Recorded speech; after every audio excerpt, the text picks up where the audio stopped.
Kimora Jean wanted to do another video. Do you have a topic?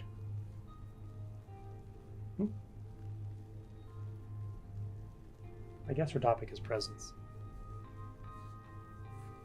Dogs are good teachers. You can watch how they move, the simplicity and innocence with which they maneuver their environment. They expect nothing. They need nothing. They simply respond.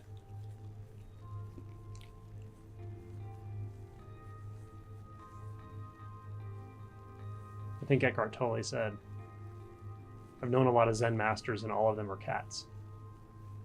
Well, I'm allergic to cats, so for me it's dogs. But they make the best meditation partners. And they're good teachers once you start to perceive things as natural movement. Once you're out of the mind and you start to experience life in a far more intuitive way, physical way, then you can learn from everything. You can learn from every experience, every moment, every movement. And I learn a lot from the way things move, even the way people move. I can tell a lot about them by the way they move before they start asking questions or making comments. But right there, that's spontaneity, simplicity.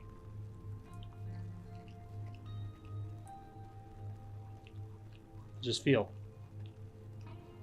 That sensation is everything you need to know.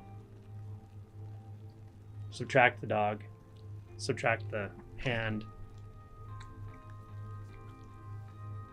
Just feel what's there. Contact is everywhere. And when we don't break contact by going into the mind, then we remain in intimacy. We remain in simplicity.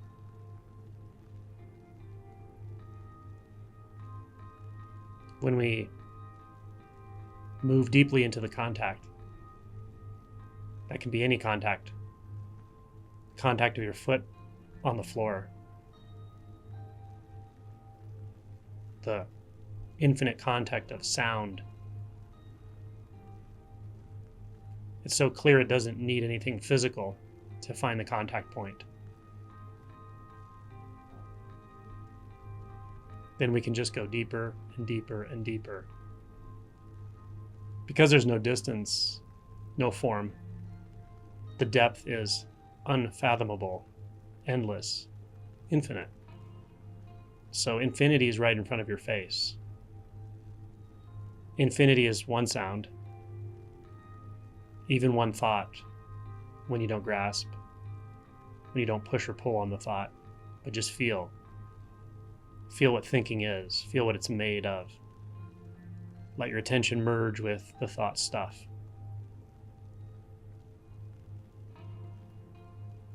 Don't push or pull. Don't analyze, don't judge.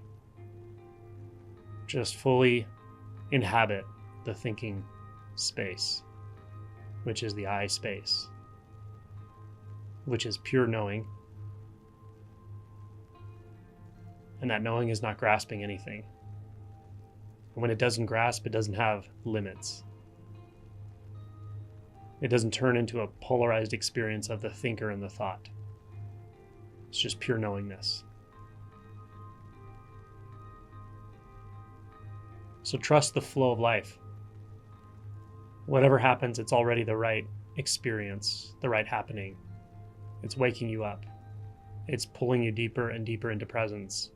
Whether it's the dog jumping in your lap unexpectedly, whether it's the sounds, the feelings and sensations, and even the resistance pattern that says, I don't like this feeling. I liked the feeling I had an hour ago, but this one I don't like. That's a perfect entry point. Where's that resistance? Is it in the sensations?